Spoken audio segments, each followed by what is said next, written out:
Сәлем достар, мен сіздерге бүгін ағайынды гриммдердің мысық пен тышқан ертегісін айтып беремін.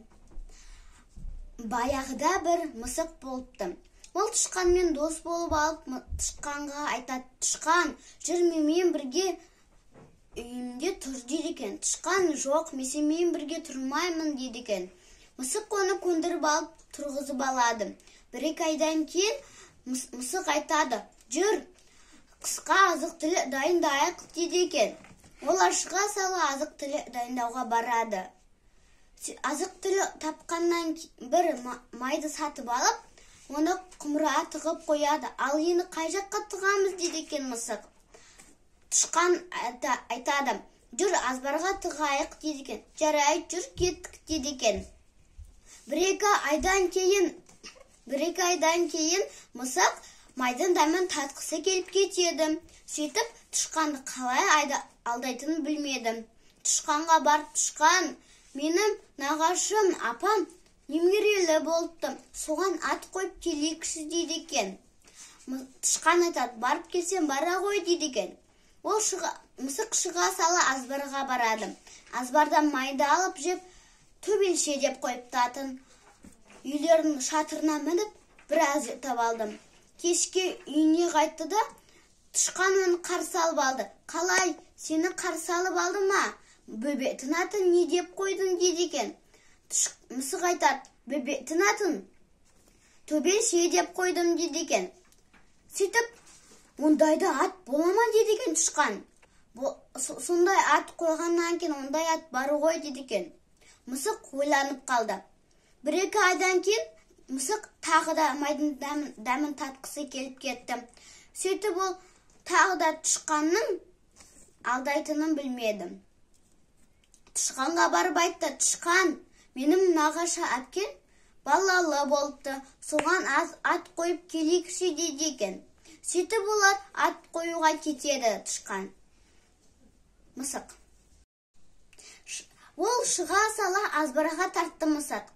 Азбардан майды алып, ортасын деп бөлдеше деп қойыпты. Сөйтіп, үйлердің шатырына мініп, біраз ұйықтап алды. Кешке үйіне қайтты да, тышқан оны қарсы алып алды. "Қалай, сені қарсы алып алдым, ам? Бөбектің атын не деп қойдың" дейді екен. Мысық айтады: "Бөбектің атын бөлдеше деп қойдым" дейді екен. "Ондай ат бола ма? Ондай ат естімеппін" дейді екен. "Сондай ат қойғаннан кейін сондай ат бар ғой" дейді екен. Сөйтіп, бір-екі айдан кейін тағы да майдың дәмін татқысы келіп кетеді мысық. Сөйтіп, тышқанды қалай алдайтынын білмей, тышқанға барып айтты: "Тышқан, менің нағашы ағам ұлды болыпты. Соған ат қойып келейікші" дейді екен. "Барсам бара ғой" дейді екен. Шыға сала азбарға тартты. Азбардан майды алып, қалдығын жеп, қалдықша деп қойыпты. Үйлердің шатырына мініп ұйықтап алды. Тұра сала өлең айтып үйіне қайтты. Үйіне қайтқанда тышқан оны қарсы алып алды. "Қалай, бөбектің атын не деп қойдың" дейді екен. "Бөбектің атын қалдықша деп қойдым" дейді екен. Ал тышқан айтады: "Мә, ондай ат естімеппін. Ондай ат естісем, құлағым естімей қалуы мүмкін" дейді екен. Сөйтіп, бір-екі айдан кейін майды тыққан құмыра тышқанның есіне түсіп кетеді. Сөйтіп, мысыққа барып айтады: "Мысық, жүр, майды жейікші" дейді екен. Мысық ойланып тұрып, тышқанның артынан ере береді. Сөйтіп, келе сала азбардан майды қазып алса, ішінде ештеңке жоқ.